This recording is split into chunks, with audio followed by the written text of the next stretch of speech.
नमस्कार दोस्तों, कल बहुत अहम फैसले का दिन है। बाबरी ध्वंस केस में लखनऊ की सीबीआई की विशेष अदालत से कल बड़ा फैसला आने वाला है। फैसला उन 32 आरोपियों के खिलाफ जो 6 दिसंबर 1992 को ध्वंस के वक्त अयोध्या में मौजूद थे। जिन 32 आरोपियों पर आरोप है कि बाबरी ध्वंस एक साजिश थी और उन सब के खिलाफ क्रिमिनल कंस्पिरेसी का मामला चल रहा है। यह मामला सीबीआई की विशेष अदालत में चल रहा है, सुप्रीम कोर्ट के निर्देश पर चल रहा है। और ये जो 32 आरोपी हैं, उन 32 आरोपियों में जोशी हैं, आडवाणी हैं, उमा भारती हैं, विनय कटियार हैं, चंपत राय हैं और ऐसे तमाम वीएचपी, बजरंग दल और बीजेपी के नेता हैं जो 6 दिसंबर को अयोध्या में आज से 28 साल पहले उस वक्त मौजूद थे जब बाबरी ढांचा गिराया गया था। इस बारे में कल फैसला आना है। उस फैसले में क्या कुछ हो सकता है? क्या सजा मिलेगी? क्या अदालत इन सब के खिलाफ कोई ऐसा फैसला सुनाएगी कि जो लोगों को चौंका सकता है?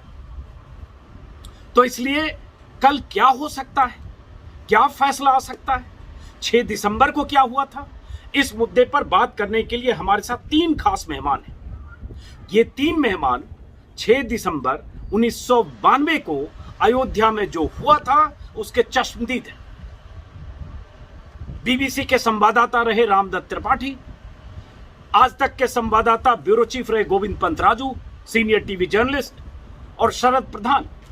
3 वो वरिष्ठतम पत्रकार जो आज से 28 साल पहले ढांचे के ध्वंस के वक्त अयोध्या में वही मौजूद थे। वो तीनों पत्रकार आज मेरे साथ हैं। इस वीडियो के आगे के हिस्से में उन तीनों से मैं बातचीत करूंगा। आप भी समझेंगे, मैं भी समझूंगा उस दिन क्या हुआ था और आगे कल क्या हो सकता है, क्योंकि सबकी नजर, सबकी दिलचस्पी कल के फैसले पर है। दरअसल हुआ क्या था दोस्तों, राम जन्मभूमि पर पूजन हो चुका है, प्रधानमंत्री मोदी शिलान्यास कर चुके हैं, लेकिन जो कुछ आज से 28 साल पहले हुआ था उसी की सुनवाई के बाद फैसला आना है। जिस ढंग से ढांचा गिरा था, बीजेपी और बीएचपी के जो नेता मौजूद थे, कुछ तस्वीरें उस वक्त की दिखा रहा हूं मैं। ये तस्वीर है मुरली मनोहर जोशी और उनके साथ उमा भारती की, बहुत चर्चित तस्वीर। ढांचा गिरने के बाद खुशी से किस कदर झूम उठी थी उमा भारती, उसी का सबूत है ये तस्वीर। ये तस्वीर मंच जहां ढांचा गिरा, विवादित ढांचा, वहां से 250-300 मीटर दूर पर एक मंच बना था। उस मंच पर बीएचपी और बीजेपी के तमाम नेता बैठे थे। आप तस्वीर देख रहे हैं, आडवाणी, जोशी, राजमाता विजया राजे सिंधिया और बहुत सारे नेता सामने तमाशा देख रहे थे। सामने कार सेवक थे, प्रतीकात्मक कार सेवा होनी थी। सुप्रीम कोर्ट में कल्याण सिंह ने भरोसा दिया था कि ढांचे को कोई नुकसान नहीं होगा। उसके बाद लाखों कार सेवक जमा थे और अचानक सब कुछ बेकाबू हुआ। इस कदर बेकाबू हुआ कि ढांचा ढह गया, ध्वस्त हो गया। जो उस वक्त की तस्वीरें हैं जो आप दोनों तरफ देख रहे हैं, ये तस्वीरें उस वक्त उन फोटोग्राफर्स ने खींची जो वहां मौके पर मौजूद थे। ये तस्वीरें इस बात की गवाह है कि ये ढांचा अचानक नहीं गिरा। इस ढांचे को गिराने की पूरी तैयारी की गई थी, साजिश रची गई थी। जो कार सेवक वहां पहुंचे थे, जो प्रतीकात्मक कार सेवा के लिए पहुंचे थे, उन कार सेवकों के पास ढांचा गिराने के तमाम साजो सामान थे। कुछ लोग कहते हैं उन्हें ट्रेनिंग भी दी गई थी, क्योंकि रस्सी, बेलचा, कुदाल, गैंती, बहुत ऐसे साजो सामान उनके पास थे जिससे 400-500 साल पुराने उस ढांचे को जमींदोज किया गया। और कैसे खींचकर गुंबद को गिराया जा रहा है, ये तस्वीरें उस वक्त की भी। इतना ही नहीं, गुंबद पर इतने कार सेवक चढ़ गए थे कि बहुत सारे कार सेवक ढांचा गिराए जाने के वक्त ढांचे पर चोट करते वक्त लुढ़क कर नीचे भी गिरते थे। कहा जाता है 150 कार सेवक घायल हुए। और ये सब तब हो रहा था जब बीजेपी, वीएचपी के बहुत सारे नेता वहां से 250-300 मीटर दूर बैठे थे। साधु संत मंच से ललकार रहे थे। और जब ढांचा गिरा, उसके बाद क्या हुआ? ढांचा जब गिरा तो उमा भारती का चर्चित नारा, जो भीड़ को उन्होंने नारा दिया था, जिसमें उन्होंने कहा था, राम नाम सत्य है, बाबरी मस्जिद ध्वस्त है। एक धक्का और दो, बाबरी मस्जिद तोड़ दो, उमा भारती का नारा। और आचार्य धर्मेंद्र, ये वो लोग थे, साधु संत, जो सालों से अयोध्या आंदोलन से जुड़े थे और बाबरी मस्जिद के खिलाफ देश भर में जो माहौल बन रहा था उसके किरदार थे। जब ढांचा गिरा तो आचार्य धर्मेंद्र ने ढांचे की ईंट को प्रसाद कहा, भीड़ से कहा कि आप प्रसाद लेकर जाना। और वो भीड़ जो हिंसक भी बाद में हो गई थी, वो भीड़ हर ईंट को प्रसाद समझकर ग्रहण कर रही थी। प्रसाद समझकर ग्रहण मतलब खा नहीं रही थी, ले जा रही थी। ये सब कुछ हुआ, लेकिन जब मामला चला, सुनवाई हुई, क्रिमिनल कॉन्स्पिरेसी का मामला चला, उस दौरान अदालत में सबने कहा मैं बेकसूर हूं, मुझे फंसाया गया, मुझे सियासी तौर पर मुझसे बदला लिया गया, राजनीतिक दुर्भावना के तहत मुझे फंसाया गया। यही बात आडवाणी ने कही, यही बात जोशी ने कही। लेकिन तस्वीरें गवाह है, ये तस्वीर भी, ये तस्वीर, ये तस्वीर भी, ये तस्वीर, इन सारी तस्वीरों की गवाही, इन सबके बयान अदालत में हो चुके हैं।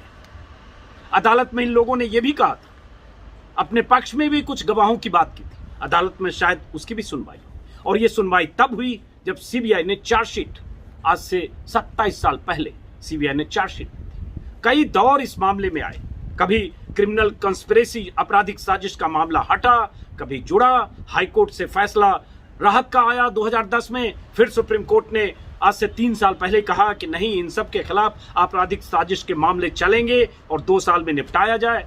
उसके बाद 2 बार मियाद बढ़ी अदालत की, और अब कल फैसला आना है दोस्तों। जिस दिन अयोध्या में ढांचा गिरा, उस दिन जितने नेता वहां मौजूद थे, उन सब के खिलाफ आरोप पत्र दाखिल हुआ। वाजपेयी वहां नहीं थे, बीजेपी के शीर्ष नेता, देश के बाद में प्रधानमंत्री बने, लेकिन उनका एक चर्चित बयान है एक रात पहले का, कि अयोध्या में नुकीले पत्थरों को समतल किया जाना है, किया जाएगा, क्या होगा मुझे नहीं पता। यह अलग बात है कि वो नहीं गए। जिन लोगों के खिलाफ चार्जशीट दाखिल की गई, उनमें से 16 की आज मौत हो चुकी है। 48 आरोपी थे, 32 को कहा गया है, अदालत की तरफ से निर्देश है, फैसले के वक्त कल लखनऊ में रहे। कुछ लोग जाते हुए तस्वीरें अपनी अपलोड कर रहे हैं, वीडियो, जिसमें जय भगवान गोयल हैं, और बहुत सारे लोग कल जाएंगे। कुछ लोग अस्वस्थता की वजह से, आडवाणी की उम्र 90 से अधिक है, जोशी भी बहुत उम्रदराज हैं, हो सकता है ये लोग वीडियो पर उपलब्ध रहें। कोरोना का भी दौर है, उम्र का भी तकाजा है, वो कल पता चलेगा। लेकिन फिलहाल इस मामले में फैसला क्या आना है, इसमें सबकी दिलचस्पी है, और आपकी भी होगी, मेरी भी है, इसलिए कि ये मामला इतने साल बाद, ये इस मामले में अदालत का फैसला आना है। तो दोस्तों, इसी वीडियो में अब से 1 मिनट के बाद 3 चश्मदीद, जिनसे मैंने बात की, 3 चश्मदीद पत्रकार जिनका जिक्र शुरू में किया, तस्वीरें उनके लगा रहा हूं, इनसे आपको बातचीत में पता चलेगा, जब मैं इनसे बातचीत करूंगा, कि क्या देखा उन्होंने और क्या होने वाला है। लेकिन उससे पहले छोटी सी 2-3 बातें और बता दूं। सवाल यह है कि ढांचा गिरा और गिरने के पीछे साजिश थी, साजिश नहीं थी तो उतनी तैयारी कैसे थी, ये तस्वीरें कैसे थी, ऐसे साजो सामान कैसे पहुंचे, और उसके बाद जब ये सब हुआ तो जिम्मेदारी लेने में किसी को क्या डर। जिस अयोध्या आंदोलन से, जिस ढांचा के ध्वंस के बाद देश में एक माहौल बना, हिंदुवादी माहौल, बीजेपी के पक्ष में माहौल, और उसके बाद बीजेपी कहां से पहुंचकर कहां आई। लेकिन जब अदालत में सुनवाई का वक्त आया, जब लगा कि सजा हो सकती है, जब लगा कि इन सब के खिलाफ आपराधिक साजिश के मामले हैं, तो सब पलटे बारी वाली। तो अब दोस्तों शुरू करते हैं बातचीत उन मेहमानों से, और उस बातचीत से आपको पता चलेगा कि दरअसल कल क्या हो सकता है, एक आकलन, एक अनुमान। तो दोस्तों, हमारे साथ आज 2 खास मेहमान अभी आपको दिख रहे हैं, तीसरे खास मेहमान हमारे साथ जुड़ने वाले हैं। 2 खास मेहमान जो सामने स्क्रीन पर दिख रहे हैं, शरद प्रधान, वरिष्ठ पत्रकार, लखनऊ से। खास बात ये कि 6 दिसंबर 1992 को जब अयोध्या में बाबरी ढांचा गिरा था, उस समय शरद प्रधान अयोध्या में थे। ऐसे ही बीबीसी के राज्य प्रमुख, यूपी प्रमुख रहे रामदत्त त्रिपाठी जी हमारे साथ हैं, वरिष्ठ पत्रकार, वो भी उस वक्त अयोध्या में मौजूद थे। तीसरे वरिष्ठ पत्रकार गोविंद पंत राजू हमारे साथ जुड़ने वाले हैं, वो भी उस दिन 6 दिसंबर 1992 को अयोध्या में थे। इसलिए मैंने खास तौर से इन 3 मेहमानों को बुलाया है, ताकि इनसे समझूं उस दिन क्या हुआ और कल अदालत में क्या हो सकता है, क्योंकि 28 साल बाद कल फैसला आना है। तो सबसे पहला सवाल आपसे शरद जी, क्या होगा कल फैसले के दिन, क्या फैसला आ सकता है? क्योंकि तमाम तरह की तस्वीरें, सबूत, कहानियां, आप सबकी मौजूदगी, जो कुछ हुआ सबने देखा, उसके पीछे एक साजिश थी, ये इसकी थ्योरीज कई बार गढ़ी गई, कही गई, क्या हो सकता है कल? ये साजिश की थ्योरी तो इतनी ज्यादा हावी रही है कि यहाँ तक कि सुप्रीम कोर्ट ने जब 2017 में ये सारे केसेस को एक ही कोर्ट में क्लब करने का आदेश दिया और कहा कि ये सब सारे एक साथ चार्जेस फ्रेम किए जाएं। पहले दो कोर्ट थे, एक रायबरेली और एक लखनऊ में, इनको ट्राई अलग अलग जो अक्यूज थे 49 अक्यूज उनको में से अलग अलग करके। तो उस टाइम पे भी सुप्रीम कोर्ट ने ये कहा कि सबके खिलाफ जो है ये कॉन्स्पिरेसी कैसे बनती है, ये चार्जेस फ्रेम करिए। उसके बाद ये जाकर के चार्जेस फ्रेम हुए। तो कॉन्स्पिरेसी जो है बहुत अहमियत रखती है। लेकिन एक चीज मैं बताऊं अजीत आपको कि कॉन्स्पिरेसी एक ऐसी चीज है 120B आईपीसी के सेक्शन में जिसमें इसके तहत किया जाता है, बड़ी मुश्किल से प्रूव होती है कॉन्स्पिरेसी। तो ये सोचना कि इन लोगों को सबको सजा हो जाएगी, मेरा ख्याल बड़ा फार फेच्ड है। सो ये इसकी मुझे तो उम्मीद बहुत कम है। हो सकता, और वैसे भी देखिए एक बड़ी पुरानी कहावत है, justice delayed is justice denied. और इतनी ज्यादा इसमें तो डिले की लिमिट है, 28 साल बाद वर्डिक्ट आ रहा है। और वो भी तब आ रहा है जब सुप्रीम कोर्ट ने 17 में कहा कि डे टू डे हियरिंग करो, वरना तो ये चल रहा था, आपको ताज्जुब होगा, सन 2017 तक कुल 56 विटनेसेस की, जबकि 1050 विटनेसेस की लिस्ट थी उस जमाने में। मैं 17वां या 18वां विटनेस मैं खुद था।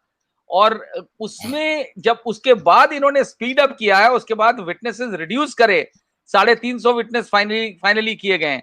नहीं तो ये केस अभी 28 साल और चलता, अगर सारे विटनेसेस जो शुरू में इन्होंने लिए थे उनको करते। तो इसमें मुझे लगता है कि कुछ लोगों को, छुट भइयों को जिन्हें कहते हैं, क्योंकि उसमें बड़े बड़े दिग्गज नेता भी हैं और मामूली छोटे मोटे लोकल लेवल के या उनके सामने बहुत ही छोटे नेता हैं। तो मुमकिन है लोगों का अंदाजा लोग यही लगा रहे हैं कि छोटे भाइयों को कुछ सजा वजा हो जाएगी, और बाकी बड़े लोगों का कोई, क्योंकि उनके खिलाफ कॉन्स्पिरेसी प्रूव कैसे हो पाएगी, ये बड़ा भारी प्रश्न। चलिए आपके पास दोबारा आता हूं, लेकिन रामदत्त त्रिपाठी जी, जैसे कि शरद जी कह रहे हैं, ठीक है, ये मुहावरा कानून को लेकर, न्यायालय को लेकर, कानून की देवी को लेकर है, जस्टिस डिलेड जस्टिस डिनाइल, लेकिन इन सब की मौजूदगी आप सबने देखी, जो नारे लग रहे थे वो आपने देखा, कार सेवकों को में उत्तेजना फैलाने के लिए उसके पहले क्या कुछ हुआ, यहां तक कि वाजपेयी का वो चर्चित भाषण है 5 तारीख का कि अयोध्या की जमीन को समतल करना पड़ेगा, नुकीले पत्थर हैं, पता नहीं हुआ क्या होगा। और उसके बाद बहुत जगह जो रेफरेंस है उसमें कहा गया कि उमा भारती नारे लगा रही थी जब बाबरी मस्जिद ढांचा तो एक धक्का और दो, बाबरी ढांचा तो दो, राम नाम सत्य है, बाबरी मस्जिद ध्वस्त है, ये वांटेड है। उसके बाद भी क्या लगता है ये सब कल छूट जाएंगे? देखिए अजीत जी, ये कहना मुनासिब नहीं होगा कि छूट जाएंगे, क्योंकि मामला सब जुडिस है और हम प्रिडिक्ट नहीं कर सकते। लेकिन जैसा कि शरद ने कहा कि कॉन्स्पिरेसी एज सच, देखिए इसमें जो कॉन्स्पिरेसी थ्योरी आई थी उसमें ये आया था कि बाला साहब ठाकरे जो शिवसेना के नेता थे उनसे लाल कृष्ण आडवाणी की मुलाकात हुई और फिर फोन पर कल्याण सिंह की बात हुई, और इन तीनों के बीच कॉन्स्पिरेसी हुई जिसमें और लोग शामिल थे। देखिए कॉन्स्पिरेसी के कानून का एक और बड़ा अहम सिद्धांत है कि उसमें ये जरूरी नहीं है कि सबको, जितने किरदार हों, सबको एक दूसरे के बारे में पता हो, सबका रोल अलग अलग पार्ट में असाइन किया जाता है। अब इसमें तो कोई दो राय नहीं है कि बाबरी मस्जिद टूटी, सबके आंखों के सामने टूटी, कैमरे के सामने टूटी। सवाल ये है कि उसमें मास्टरमाइंड कौन था, वो उस प्रूफ कहां से आएगा।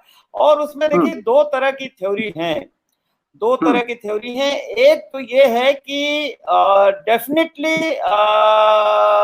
किसी लेवल पे कहीं ना कहीं तैयारी थी उसको गिराने की, रिहर्सल की भी बात कही जाती है 5 दिसंबर को।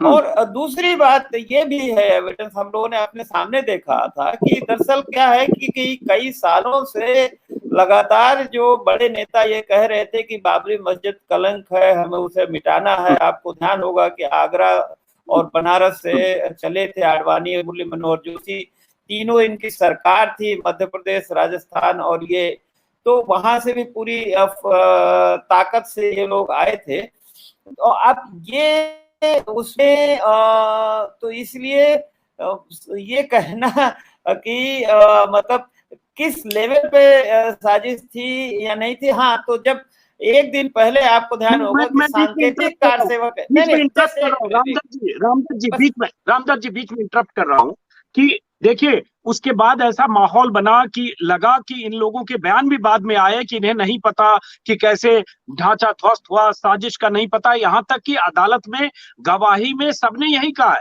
32 ने शायद यही कहा है। अडवाणी, जोशी और उमा भारती के बयान तो अखबारों में मैंने पढ़े, यही कहा। कल्याण सिंह ने भी यही कहा। लेकिन जो कुछ हुआ, जिसका जिक्र आप भी कर रहे हैं, जिस तरह से तैयारी की तस्वीरें दिखी, अभी भी वो सारी गूगल पर तैयारी की तस्वीरें मौजूद हैं कि रस्सी 25-50 मीटर की रस्सी लेकर उसके ऊपर गई थी फावड़ा के साथ चढ़े हुए कार सेवक, और ढांचा गिराने की पूरी मुकम्मल ऐसी कोशिश जिससे लग रहा है न सिर्फ ट्रेनिंग बल्कि उनके पास साजो सामान था। तो कोई तो कर रहा था, और जब कोई कर रहा था और किसी की जिम्मेदारी नहीं होगी तो लगेगा नहीं कि 28 साल बाद भी इंसाफ नहीं मिला। एक नाम कुछ नाम जैसे कि मैं एक सेकंड, मैं आप बस 30 सेकंड आप मुझे दीजिए। मैं वही कह रहा हूं आपकी बात कि एक लेवल पे तो, क्योंकि देखिए उसमें इतने तरह के लोग आए थे और आंदोलन में जुड़े थे कि उसमें सब आरएसएस का ही काडर नहीं था, शिवसेना के लोग भी थे और बहुत सारे नौजवान जो बेरोजगारी की वजह से जैसे आजकल चलते हैं, तो बहुत सारे अलग अलग ग्रुप्स, अलग अलग राज्यों के अलग अलग सब थे। लेकिन सब में एक कॉमन बात जो हमने 5 दिसंबर को देखी थी, शरद जी को भी याद होगा कि जब मार्गदर्शक मंडल ने तय किया कि सांकेतिक कार सेवा होगी, जो वो तो आए थे ढांचा ध्वस्त करने के लिए, यही आह्वान किया गया था। लेकिन जब ये तय किया मार्गदर्शक मंडल ने, तो जबरदस्त आक्रोश और गुस्सा था। हम खुद कार सेवक फोरम में हमने देखा कि अशोक सिंघल को वो कार सेवक गरिया रहे थे, दौड़ा रहे थे और कह रहे थे कि तुम लोग बार बार हमको बुलाते हो, अपनी राजनीतिक उल्लू सीधा करना चाहते। तो मैं ये कह रहा हूँ कि एक संभावना, हाइपोथेसिस आप मान सकते हैं कि टॉप लीडरशिप उसको कैलकुलेटिव ढंग से राजनीतिक अपने जरूरत के हिसाब से आंदोलन को चलाना चाहता रहा, लेकिन कहीं ना कहीं तैयारी जरूर थी। अब सवाल यही है कि उस तैयारी में कौन थे, मास्टरमाइंड कौन था, इसका प्रूफ अदालत में क्या पहुंचा या नहीं पहुंचा। शरद जी, चूंकि आपने कहा कि आप भी इसमें गवाह हैं, गवाह नंबर 17 शायद आपने बताया, और जो नाम, जितने नाम आप, मैं तो पढ़कर ये जान रहा हूं जो आप लोगों ने रिपोर्टिंग की, जो सब लिखा गया या किताबें मैंने वो पढ़ी, आप उस दिन वहां मौजूद थे, आपने सब कुछ देखा। मेरा एक बुनियादी सवाल फिर वही है कि कल फैसला आना है, ये सही है, एक सब जुडिस है, क्या फैसला आएगा हम लोग उसका आकलन अनुमान ही कर सकते हैं, पता नहीं फैसला क्या आएगा। लेकिन क्या कोई सबूत इतने सालों में मिला नहीं? सीबीआई की चार्जशीट में कंस्पिरेसी थ्योरी की बात की गई है और कंस्पिरेसी थ्योरी को निकाला गया, हाईकोर्ट से भी कंस्पिरेसी में थ्योरी हटाई गई, फिर सुप्रीम कोर्ट ने शामिल किया, तो उसके बाद भी कैसे हम मानते हैं कि कोई सबूत नहीं मिला?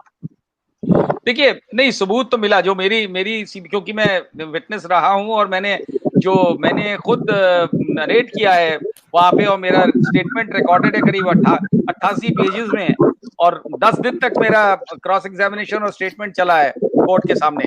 तो मैं आपको वो चीज मैं ब्रीफली दोहराता हूं यहाँ किस तरीके से उससे, और वो बड़ा इंपॉर्टेंट पार्ट है क्योंकि उसकी वजह से ये मानते हैं कि साजिश थी, और ये चीज औरों ने भी देखी, हमने भी देखी किस तरीके से। क्योंकि जब ये पहले तो ये ठीक है कि अलग अलग विभिन्न प्रदेशों से लोग आए हुए थे, कार सेवक थे, वो तो एक अलग चीज हो गई, भीड़ थी, हुजूम था। लेकिन जो बाद में जब ये अनाउंसमेंट हुई, एक बड़े जहां पे अडवाणी जी और उमा भारती और बड़े बड़े नेता बैठे हुए थे, और वहां से एक वहां पे एक माइक लगा हुआ था, माइक से अनाउंसमेंट होती थी बीच बीच में। फिर जब ये पहले कार सेवकों का ये जो भीड़ आने लगी और बीच में एक मारपीट हुई, उसमें पत्रकारों के साथ भी मारपीट हुई, पहले कार सेवकों और वो जो बाहर के लोग थे उनके बीच में मारपीट हुई। उसके बाद पत्रकारों ने जब फोटो खींचना शुरू करी तो उनको मारा उन्होंने। फिर उसके बाद जब ये शांत हो गया ये मामला, तब वहां से अनाउंसमेंट हुई, क्योंकि बहुत से लोग चढ़े हुए थे बाबरी मस्जिद की गुम्बद पे, और वो जो आपने कहा कि बेती बेलचे और ये सब लेकर के ऊपर चढ़े थे, हाँ चढ़े थे। लेकिन आपको एक चीज बताऊं कि जब वो मारते थे बेलचा उस पे या गैंती मारते थे बाबरी मस्जिद की गुम्बद पे, तो स्पार्क्स निकलती थी, प्लास्टर नहीं टूटता था। अगर वो वहां से तोड़ना शुरू करते तो शायद लगता हफ्ता 10 दिन में शायद नहीं टूटती वो। उसके बाद जब अनाउंसमेंट हुई, जो बड़ी अहम चीज है, किसी ने अनाउंसमेंट करी और विभिन्न भाषाओं में करी गई, हिंदी अंग्रेजी में, क्योंकि जब उन्होंने बोला तो हमें समझ में आया कि आप लोग इस ढांचे के ऊपर से जो लोग चढ़े हैं सब लोग नीचे उतर आइए, अभी ये ढांचा गिरने वाला है। बाकायदा ये अनाउंसमेंट हुई, रिपीट हुई डिफरेंट लैंग्वेजेस में, तो आप लोग नीचे उतर आइए। तो खैर धीमे धीमे करके लोग उतारे गए, वहां से उतरे लोग, और जब उतर आए, उसी जब एक तरफ उतर रहे थे और हम क्योंकि बगल की एक बिल्डिंग में खड़े ऊपर से देख रहे थे, तो ये जो मेन बाबरी मस्जिद की जो बिल्डिंग थी, जो स्ट्रक्चर था, उसमें क्योंकि बड़ी हाइट पे है, वो था हाइट पे था, टीले पे बना हुआ था, तो नीचे जो उसका बिल्कुल नीचे के स्तर पे, जहां फाउंडेशन के पास, तो बहुत चौड़ी 2.5 फुट की रही होगी दीवारें उसकी। तो दोनों तरफ लोग जो है गैतिया और ये बेलचे लेकर के दोनों साइड से तमाम लोग आ गए, जो बाकायदा इक्विप थे और उनके पास तसले भी थे, और दोनों तरफ से ये जो मोटी दीवार थी इसको नैरो डाउन करना शुरू किया, मतलब उसमें झीरी काटना शुरू करी दोनों साइड से नीचे की तरफ, और धर धर काटते काटते काटते वो ऐसे होता गया कि जो 2.5 फुट की दीवार थी वो जाकर के शायद 1 फुट की रह गई होगी, जहां पे झीरी काटी उस जगह पे।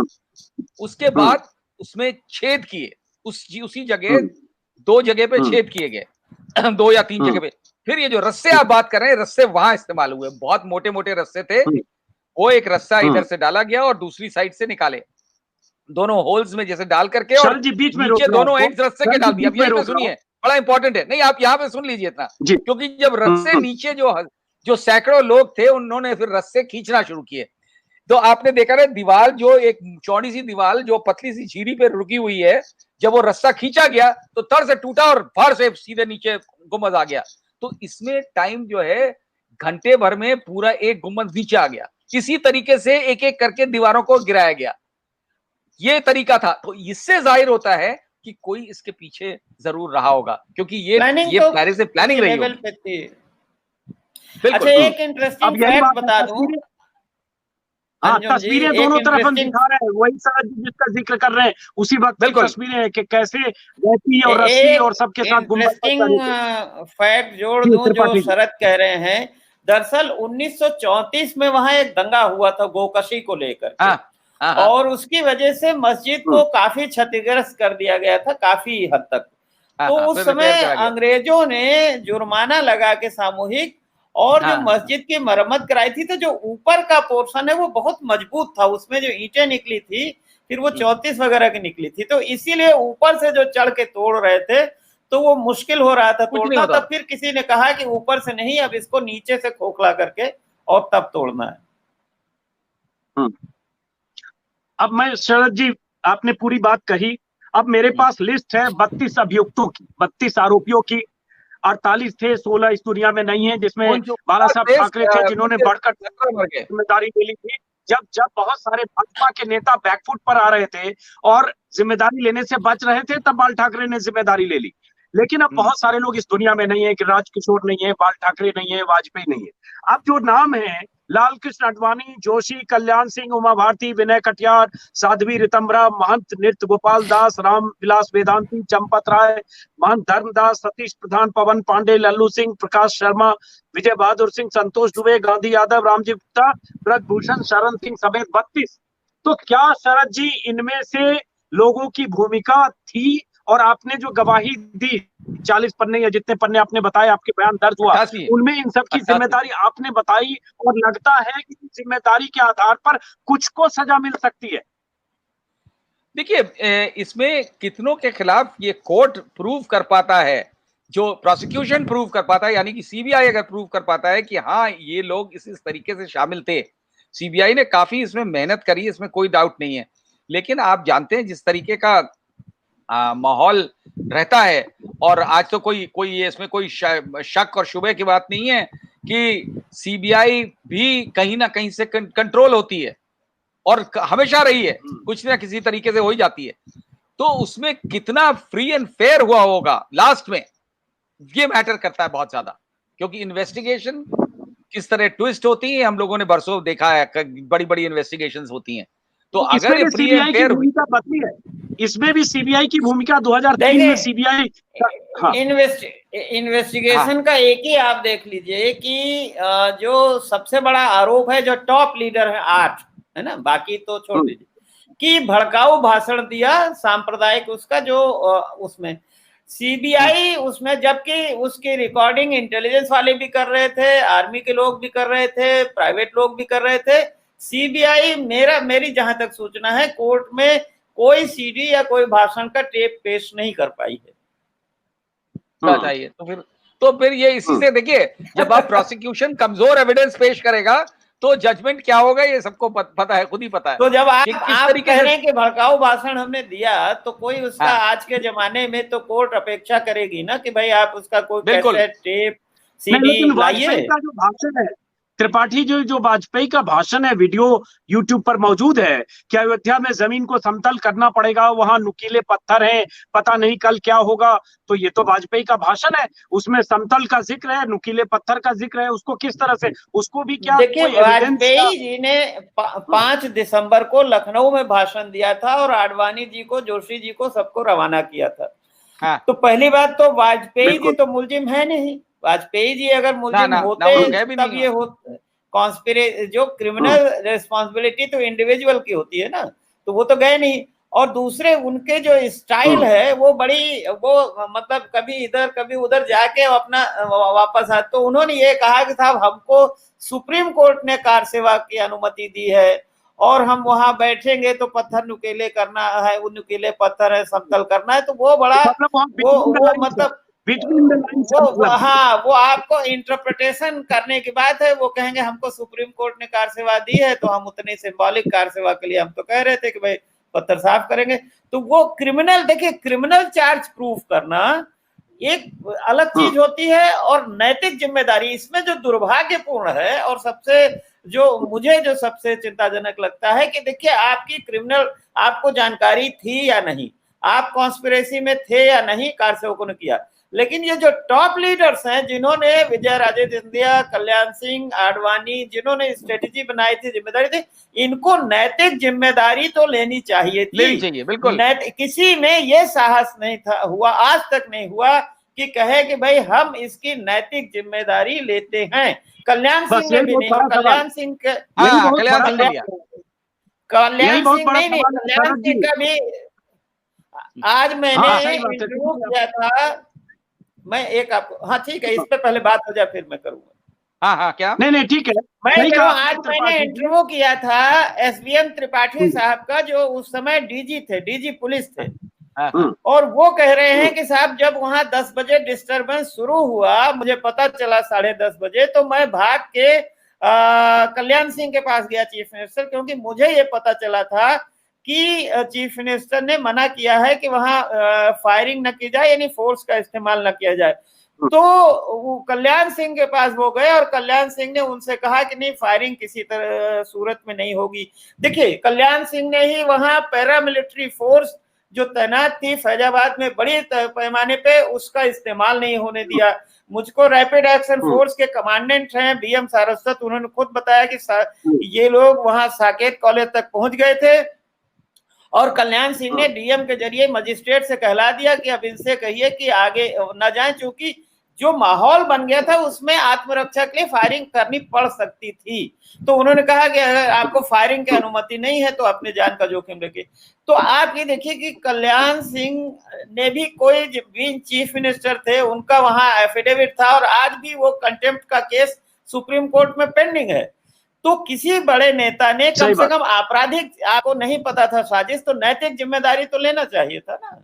गांधी जी तो मौजूद नहीं थे चौरी चौरा में। सवाल के साथ शरद जी, इसी पर सवाल के साथ कि जो बीजेपी रामलला हम आएंगे, मंदिर वहीं बनाएंगे के नारे लगाकर 90 के शुरुआती दशक में वीपी सिंह की सरकार से अलग होकर सोमनाथ अयोध्या तक की यात्रा, और उसके बाद जो कुछ भी हमने देखा उस समय गुजरात में नरेंद्र मोदी की भी भूमिका थी उस यात्रा के दौरान, सब कुछ। लेकिन ढांचा गिरा तो सब ने पीछे, पहले तो ये भी आया कि कलंक था, गिर गया, लेकिन जब फंसने की बात आई तो समय समय पर कहते रहे हमारी कोई जिम्मेदारी नहीं।